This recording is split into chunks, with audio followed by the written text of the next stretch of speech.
Hello അസ്സാം വലൈക്കും welcome back again Maimoon's കിച്ചണിലേക്ക് എല്ലാവർക്കും സ്വാഗതം.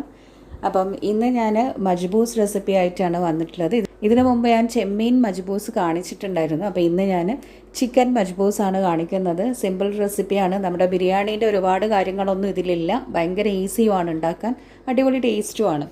അപ്പോൾ നമുക്ക് വീഡിയോയിലേക്ക് പെട്ടെന്ന് തന്നെ അങ്ങ് പോവാം. ഇതൊരു അറബിക് റൈസ് റെസിപ്പിയാണ്. ഇതിന് നമ്മൾ എടുക്കുന്നത് ലോങ് ഗ്രെയിൻ റൈസാണ്, നീളമുള്ള അരിയാണ്. നമ്മുടെ ഒരു സാധാ നെയ്ച്ചോറിൻ്റെ ആ ഒരു ജീരകശാല അരിയല്ല എടുക്കേണ്ടത്. നീളമുള്ള ആ ഒരു ബസ്മതി റൈസ് തന്നെ എടുക്കുക. ഞാനിവിടെ ഇന്ത്യ ഗേറ്റിൻ്റെ റൈസാണ് എടുത്തത്. ഇതിപ്പം 2 പാക്കറ്റാണ് ഞാൻ, അതായത് 2 കിലോൻ്റെ അരിയാണ് ഉണ്ടാക്കുന്നത്. അപ്പോൾ 2 കിലോൻ്റെ അരി ഞാൻ ഗ്ലാസ്സിൽ അളന്നെടുത്ത് വെച്ചിട്ടുണ്ട്, വെള്ളത്തിൻ്റെ അളവൊക്കെ മനസ്സിലാവാൻ വേണ്ടിയിട്ട്. എന്നിട്ട് ഇത് ആദ്യം നന്നായി ഒന്നങ്ങ് കഴുകിയെടുത്തതിന് ശേഷം കുറച്ച് വെള്ളത്തിൽ ഇത് കുതിർത്ത് വെക്കണം. ഞാനിപ്പോൾ ഇത് ഉണ്ടാക്കുന്നതിൻ്റെ ഒരു 1/4 മണിക്കൂർ മുമ്പാണ് ഇങ്ങനെ വെള്ളത്തിൽ കുതിർത്ത് വെച്ചത്. അപ്പോൾ അരി അവിടെ കുതിർത്ത് വെച്ചിട്ടുണ്ട്. പിന്നെ ഇതിന് വേണ്ടിയിട്ടുള്ളത് ചിക്കൻ കുറച്ച് വലിയ സൈസിലുള്ള പീസായിട്ട് തന്നെ ഞാൻ കട്ട് ചെയ്ത് വാങ്ങിച്ചതാണ്. 1.25 കിലോ ചിക്കനാണ് ഞാനിപ്പോൾ ഇതിനേക്ക് എടുത്തത്. ഒരു 15 പീസോളം കട്ട് ചെയ്തിട്ട് വാങ്ങിയതാണ്. അപ്പോൾ ഇനി ഇത് നന്നായിട്ട് ഉപ്പും ഇഞ്ചിയും വെളുത്തുള്ളിയും ഉള്ള വെള്ളത്തിൽ കുറച്ച് സമയം അവിടെ അങ്ങനെ കുതിർത്ത് വെച്ചിട്ട് അതും ഒന്ന് ക്ലീൻ ചെയ്തെടുക്കണം. അപ്പോൾ ഈ ഒരു റൈസ് എന്ന് പറയുന്നത് നമ്മുടെ ബിരിയാണി പോലെ മസാലയും കാര്യങ്ങളും ഒന്നും ഉണ്ടാവില്ല. ഇറച്ചിച്ചോറിൻ്റെ ഒരു അറബിക് വേർഷനാണിത്. അപ്പോൾ ഇതിൽ കുറച്ച് കാര്യങ്ങൾ മാത്രമേ വേണ്ടുള്ളൂ. അതിനുള്ള വെജിറ്റബിൾസൊക്കെ ഇത് അരിഞ്ഞെടുത്ത് വെക്കുന്നുണ്ട്. ഇതിപ്പം ക്യാപ്സിക്കം നന്നായിട്ടൊന്ന് ചോപ്പ് ചെയ്തെടുത്തതാണ്. അപ്പോൾ ഈ ഒരു ചോപ്പറിലായതുകൊണ്ട് നല്ല ജ്യൂസി ആയിട്ട് കിട്ടുകയും ചെയ്തിട്ടുണ്ട്. പിന്നെ ഈ ഒരു ചോപ്പർ ഞാൻ മീഷോന്ന് കുറച്ച് ദിവസം മുമ്പ് ഇങ്ങനെ കണ്ടപ്പോൾ ഒന്ന് വാങ്ങിയതാണ്. നന്നായിട്ട് ചോപ്പ് ചെയ്യാൻ പറ്റുന്നുണ്ട് കേട്ടോ. നമുക്ക് കത്തി കൊണ്ട് നുറുക്കി അരിയുന്നതിനെക്കാട്ടിലും ഏറ്റവും ഈസി ഇപ്പോൾ ഇതാണ്. അപ്പോൾ ഇതിൻ്റെ ആ ഒരു അൺബോക്സിങ് വീഡിയോ ആദ്യം ഒന്ന് നമുക്ക് കണ്ടിട്ട് വരാം. അപ്പോൾ ഈ ഒരു സാധനം ഞാൻ കുറേ ദിവസമായിട്ട് വാങ്ങണമെന്ന് വിചാരിച്ചതാണ്. മീഷോന്ന് കണ്ടപ്പോൾ എന്തായാലും ഓർഡർ അങ്ങ് കൊടുത്തു. വലിയ റേറ്റൊന്നും ഇല്ല, 200 താഴെയേ ഉള്ളൂ, 170 സംതിങ്ങേ ഉള്ളൂ തോന്നുന്നു. അപ്പം ഒരു 2 ആഴ്ചൻ്റെ ഉള്ളിൽ തന്നെ ഓർഡർ ചെയ്തപ്പോൾ സാധനം കിട്ടുകയും ചെയ്തു. അടിപൊളി സാധനം കേട്ടോ. നമുക്ക് കത്തി കൊണ്ടൊക്കെ ചെയ്യുന്നതിനെക്കാട്ടിലും സൂപ്പറാണ്. നന്നായിട്ട് പൊടിയായിട്ട് നുറുക്കി അരിയാൻ പറ്റുന്നുണ്ട്.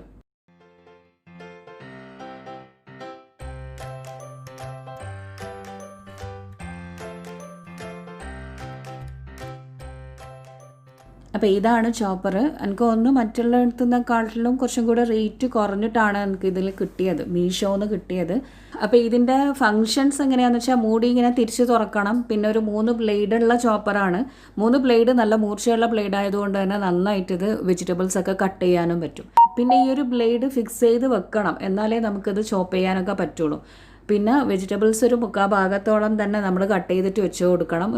ഒരു ഉള്ളിയൊക്കെ, വലിയ ഉള്ളിയൊക്കെ ആണെങ്കിൽ ഒരു 6-7 പീസായിട്ട് നമ്മൾ കട്ട് ചെയ്തതിന് ശേഷം ഈ ചോപ്പറിലിട്ടിട്ട് ജസ്റ്റ് ആ ഒരു ഇത് വലിച്ചെടുത്താൽ മതി. നന്നായിട്ട് ചോപ്പ് ചെയ്യാൻ പറ്റും. കറിക്കൊക്കെ നല്ല അടിപൊളിയായിട്ട്, തോരനും കറിയൊക്കെ വേണമെങ്കിൽ ഈസിയാണ്. നമുക്ക് കത്തി കൊണ്ട് എത്രയും ചോപ്പ് ചെയ്യാൻ പറ്റുമോ അതിനെക്കാട്ടിലും നന്നായിട്ട് ഇത് ചോപ്പ് ചെയ്യാൻ പറ്റും. എനിക്ക് നല്ലതായിട്ട് തോന്നി. അപ്പോൾ അതിൽ വെച്ചിട്ട് അരിഞ്ഞെടുത്ത ഉള്ളിയാണ്. അപ്പോഴേക്ക് ഇതാ ഉമ്മ ചെമ്പ് അടുപ്പിലേക്ക് വെച്ചു. നമ്മൾ വിറകടുപ്പിലാണ് ഇതിപ്പോൾ ഉണ്ടാക്കുന്നത്. അപ്പം വലിയൊരു ചെമ്പ് അടുപ്പിലേക്ക് വെച്ചിട്ട് ചൂടായി വന്നു കഴിഞ്ഞാൽ ഒരു 1/2 കപ്പ് ഗീയും 3/4 കപ്പോളം ഓയിലും കൂടെ ഒഴിച്ചു കൊടുത്തിട്ടുണ്ട്. നന്നായി ചൂടായി വന്നാൽ 2 വലിയ സവാള ചോപ്പ് ചെയ്തതും ഒരു ചെറിയ കഷ്ണം പട്ടയും ഒരു സ്റ്റാറും 2 ഏലക്കായും കൂടെ ഇട്ട് കൊടുത്തിട്ടുണ്ട്. ചോപ്പ് ചെയ്യണമെന്ന് നിർബന്ധമില്ല, നീളത്തിൽ അരിഞ്ഞാലും മതി. പിന്നെ ഞാൻ പെട്ടെന്നങ്ങ് വഴന്ന് കിട്ടുമല്ലോ എന്ന് വിചാരിച്ചിട്ട് ചോപ്പ് ചെയ്തെടുത്തതാണ്. അപ്പോൾ ഉള്ളി അത്യാവശ്യം ഒന്ന് നന്നായിട്ട് വഴന്ന് വരണം. പിന്നെ ഇതിലേക്ക് കുറച്ച് പച്ചമുളക് ചേർത്ത് കൊടുക്കണം. അപ്പോൾ പച്ചമുളകൊന്നും നമ്മുടെ ആ ഒരു ബിരിയാണീൻ്റെ പോലെ ഭയങ്കര സ്പൈസി ആയിട്ടുള്ളൊരു റൈസ് അല്ലാത്തത് കൊണ്ട് കുറേ ഒന്നും ഇടുന്നില്ല. ഞാനൊരു 6 പച്ചമുളക് ക്രഷ് ചെയ്തിട്ടാണ് ഇട്ട് കൊടുത്തത്. പിന്നെ അതുപോലെ തന്നെ ഒരു 2 ടേബിൾ സ്പൂൺ ഇഞ്ചിയും വെളുത്തുള്ളിയും പേസ്റ്റ് ചേർത്ത് കൊടുത്തിട്ടുണ്ട്. ഇനി എല്ലാം കൂടെ നന്നായി ഒന്നങ്ങ് മിക്സാക്കി വഴറ്റിയെടുക്കണം. ഈ സവാള അത്യാവശ്യം ഇതിൽ കിടന്നൊന്ന് മൊരിഞ്ഞ പോലെ ആയി വരണം, ഒന്ന് കളറൊക്കെ ജസ്റ്റ് മാറി വരണം.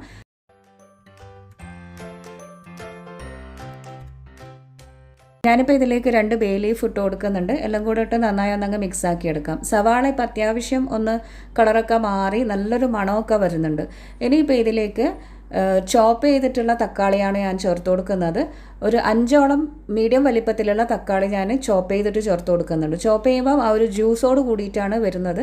അതെല്ലാം നമുക്ക് ഈ തക്കാളി നന്നായിട്ടൊന്ന് മിക്സിയിൽ അരച്ച് പേസ്റ്റ് ആക്കിയിട്ട് അതും അങ്ങനെയും ചേർത്ത് കൊടുക്കാം. അപ്പം ഞാനിതിനെ ചോപ്പ് ചെയ്തേ ഉള്ളൂ. ഇനിയിപ്പം തക്കാളി ഒന്ന് നെയ്യിൽ നന്നായി ഒന്ന് വഴറ്റിയെടുക്കാം. അത്യാവശ്യം നല്ലൊരു മണമൊക്കെ വന്ന് തുടങ്ങിയിട്ടുണ്ട്. ഇനി ഇതിലേക്ക് ആവശ്യത്തിനുള്ള ഉപ്പ് ചേർത്ത് കൊടുക്കണം. അപ്പം ഉപ്പ് നമ്മൾ നോക്കിയിട്ട് ചേർത്ത് കൊടുക്കുക. പിന്നെ ലാസ്റ്റ് വേണമെങ്കിൽ വെള്ളത്തിൽ അങ്ങ് ചേർത്ത് കൊടുത്താലും മതി. എല്ലാം കൂടെ ചേർത്ത് നന്നായി മിക്സ് ആക്കിയെടുക്കാം. ഇനിയിപ്പോൾ ഇതിലേക്ക് കുറച്ച് പൊടികൾ ചേർത്ത് കൊടുക്കണം. ഒരുപാട് പൊടികളൊന്നുമില്ല, ഒരു 2 ടീസ്പൂൺ മഞ്ഞൾപ്പൊടി ചേർത്ത് കൊടുക്കുന്നുണ്ട്. ഞാനിപ്പോൾ വീട്ടിൽ പൊടിച്ചെടുത്ത മജ്ബൂസ് മസാലയാണ്, അറബിക് സ്പൈസാണ്. ഒരുവിധം അറബിക് സ്പൈസസ് ഒക്കെ വീട്ടിൽ തന്നെ നമുക്ക് പൊടിച്ചെടുക്കാൻ പറ്റും. അപ്പോൾ അത് ഞാൻ ഒരു 3 ടേബിൾ സ്പൂണോളം ചേർത്ത് കൊടുത്തിട്ടുണ്ട്. എല്ലാം കൂടെ നന്നായി ഒന്നങ്ങ് മിക്സാക്കി വഴറ്റിയെടുക്കാം.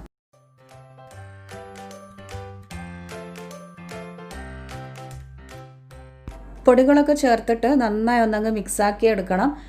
ആ നെയ്യിലെല്ലാം കൂടെ നന്നായി മിക്സായി വഴന്ന് വന്നിട്ടുള്ള ആ ഒരു സ്മെല്ലൊക്കെ വരും, നല്ലൊരു മൂത്ത് വന്ന മണം വരും. ഇനിയിപ്പോൾ ഇതിലേക്ക് ഞാൻ ചേർത്ത് കൊടുക്കുന്നത് ക്യാപ്സിക്കം ക്രഷ് ചെയ്തതാണ്. ക്യാപ്സിക്കം അരച്ചിട്ടും നമുക്ക് ചേർത്ത് കൊടുക്കാം. ഈ മജ്ബൂസിൻ്റെ ഒരു എക്സ്ട്രാ ടേസ്റ്റ് കിട്ടുന്നൊരു സാധനമാണ് ക്യാപ്സിക്കം എന്ന് പറയുന്നത്. ക്യാപ്സിക്കം അല്ല, നമ്മളെ അടുത്ത് പാപ്രിക്ക പൗഡർ എന്ന് പറഞ്ഞിട്ട് വാങ്ങാൻ കിട്ടും മാർക്കറ്റിൽ. അതുണ്ട് എന്നുണ്ടെങ്കിൽ ഒരു 2 ടേബിൾ സ്പൂൺ ചേർത്ത് കൊടുത്താൽ മതി. നല്ലൊരു ഫ്ലേവറാണ്. അപ്പോൾ അതെൻ്റെ അടുത്തില്ല, അപ്പം ക്യാപ്സിക്കം ഉള്ളതുകൊണ്ട് അത് ജസ്റ്റ് അരച്ചിട്ട് ചേർത്ത് കൊടുക്കുന്നതാണ്. അത് നമ്മൾ തക്കാളീൻ്റെ കൂടെ അരച്ച് പേസ്റ്റ് ആക്കിയിട്ട് ചേർത്ത് കൊടുത്താലും മതി. ഒരു മീഡിയം വലിപ്പത്തിലുള്ള ക്യാപ്സിക്കം ആണ് ഞാനിപ്പം അരച്ച് ക്രഷ് ചെയ്ത് ചേർത്ത് കൊടുത്തത്.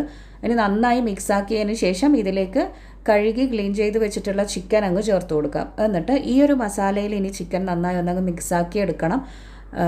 എന്താ പറയുക, ആ ഒരു മസാലയൊക്കെ നന്നായിട്ട് ചിക്കനിലൊന്ന് പിടിച്ച് നിൽക്കണം.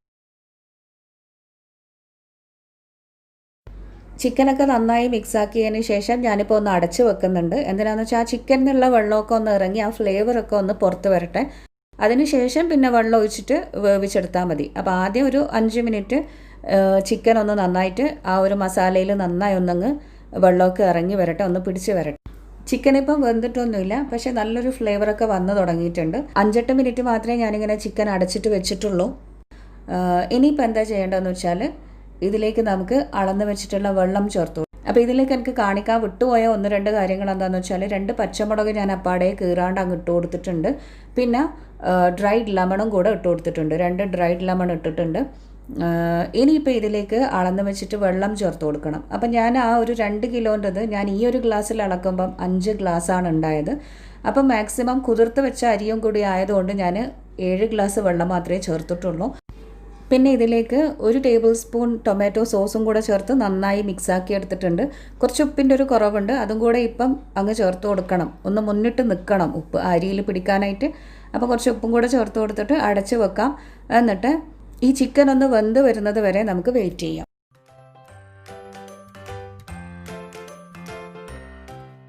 അപ്പോൾ ചിക്കൻ ഇപ്പം ഒരു 10 മിനിറ്റൊക്കെ കഴിഞ്ഞിട്ടുണ്ട്, നന്നായിട്ട് വെന്ത് വന്നിട്ടുണ്ട്. ഇനിയിപ്പോൾ ഇതെന്താ ചെയ്യേണ്ടതെന്ന് വെച്ചാൽ കോരി അങ്ങ് വേറൊരു പാത്രത്തിലേക്ക് മാറ്റണം.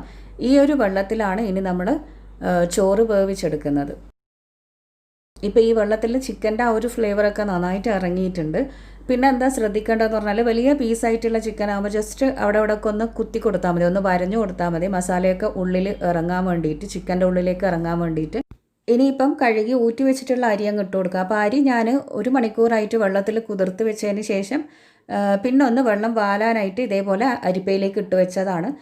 നന്നായി വെള്ളം വാർത്തതിന് ശേഷം നമുക്ക് ഈ അരി അങ്ങ് ഇട്ട് കൊടുക്കുക. എന്നിട്ട് നന്നായി മിക്സാക്കിയിട്ട് അടച്ച് വെക്കാം. അടച്ച് വെച്ചിട്ട് ഈ ചോറ് നന്നായിട്ട് വേവിച്ചെടുക്കാം.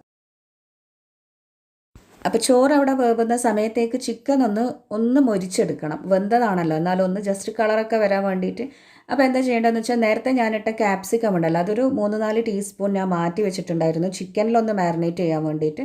അപ്പം ആ ഒരു ക്യാപ്സിക്കം ഞാനിപ്പം ഒരു ബൗളിലേക്ക്, ഒരു പാത്രത്തിലേക്ക് എടുത്തിട്ടുണ്ട്. അതിലേക്ക് ഒരു 2 ടേബിൾ സ്പൂൺ ടൊമാറ്റോ ക്രഷ് ചെയ്തതും കൂടെ എടുത്തിട്ടുണ്ട്. പിന്നെ കുറച്ച് മുളക് പൊടിയും കുറച്ച് മഞ്ഞൾപ്പൊടിയും കുറച്ച് മാത്രം ഉപ്പൊക്കെ ഇട്ട് വേവിച്ച ചിക്കനാണ്, എന്നാലും ഈ ഒരു മസാലയിൽ ഉപ്പ് വേണമല്ലോ, അതിന് വേണ്ടി കുറച്ച് ഉപ്പ് ചേർത്ത് കൊടുക്കുക. എല്ലാം കൂടെ ഇട്ട് നന്നായി മിക്സാക്കിയിട്ട് ഈ ഒരു മിക്സിനി നമുക്ക് ചിക്കനിലൊന്ന് മിക്സാക്കി എടുക്കണം. അപ്പോൾ ഇതിലേക്ക് ചിക്കൻ അങ്ങ് ഇട്ട് കൊടുത്തിട്ട് നന്നായി ഒന്നങ്ങ് മിക്സാക്കി എടുക്കാം. എന്നിട്ട് ഇതൊന്ന് പൊരിച്ചെടുക്കാം. ഒരുപാട് ഡീപ്പ് ഫ്രൈ ചെയ്തിട്ടല്ല, ഞാനിത് തൽക്കാലം ഒന്ന് ഷാലോ ഫ്രൈ ചെയ്തിട്ടൊന്ന് മൊരിച്ചെടുക്കുകയാണ് ചെയ്യുന്നത്. അപ്പോൾ ഒരു പാനിലേക്ക് കുറച്ച് ബട്ടറും കുറച്ച് ഓയിലും കൂടെ ഒഴിച്ചു കൊടുത്തിട്ടുണ്ട്.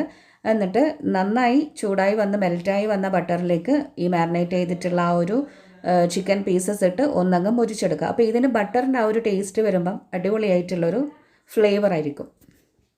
അങ്ങനെ ഇപ്പം ചോറ് ഇതാ ഒരു 15 മിനിറ്റ് കഴിഞ്ഞപ്പം നന്നായിട്ട് വെന്ത് വന്നിട്ടുണ്ട്. അതുപോലെ തന്നെ നമ്മൾ ചിക്കനും പൊരിച്ചെടുത്തിട്ടുണ്ട്. ഇനിയിപ്പോൾ വെന്ത് വന്ന ഈ ചോറിൻ്റെ മുകളിലായിട്ട് നമ്മൾ ഫ്രൈ ചെയ്തിട്ടുള്ള ആ ചിക്കനൊക്കെ അങ്ങനെ ലെവൽ ചെയ്ത് നിരത്തി വെച്ച് കൊടുക്കുക. കുറച്ച് മല്ലിയിലയും പുതിനയിലയും അരിഞ്ഞിട്ട് അങ്ങനെ അങ്ങ് വിതറി കൊടുക്കുക. കുറച്ച് നട്ട്സും കൂടെ അങ്ങ് വിതറി കൊടുത്തു കഴിഞ്ഞാൽ നമ്മുടെ ചിക്കൻ മജ്ബൂസ് റെഡിയായി. പിന്നെ ആ ചിക്കൻ പൊരിച്ചപ്പോഴുള്ള ആ ബട്ടർ ഉണ്ടല്ലോ, അത് ഇതിൻ്റെ മുകളിൽ ജസ്റ്റ് ഒന്ന് അങ്ങനെ അങ്ങ് ഒഴിച്ചു കൊടുത്തു കഴിഞ്ഞാൽ അടിപൊളി മണവും ടേസ്റ്റുമാണ്. അപ്പോൾ ഈ മജ്ബൂസ് എല്ലാവർക്കും ഇഷ്ടമായി എന്ന് വിചാരിക്കുന്നു. വീഡിയോ കണ്ടിട്ട് ഇഷ്ടമായാൽ ലൈക്ക് ചെയ്യാൻ മറക്കരുത്, ഷെയർ ചെയ്യാനും സപ്പോർട്ട് ചെയ്യാനും മറക്കരുത്. അപ്പോൾ പുതിയ വീഡിയോ ആയിട്ട് കാണുന്നത് വരെ ടാറ്റ ബൈ ബൈ.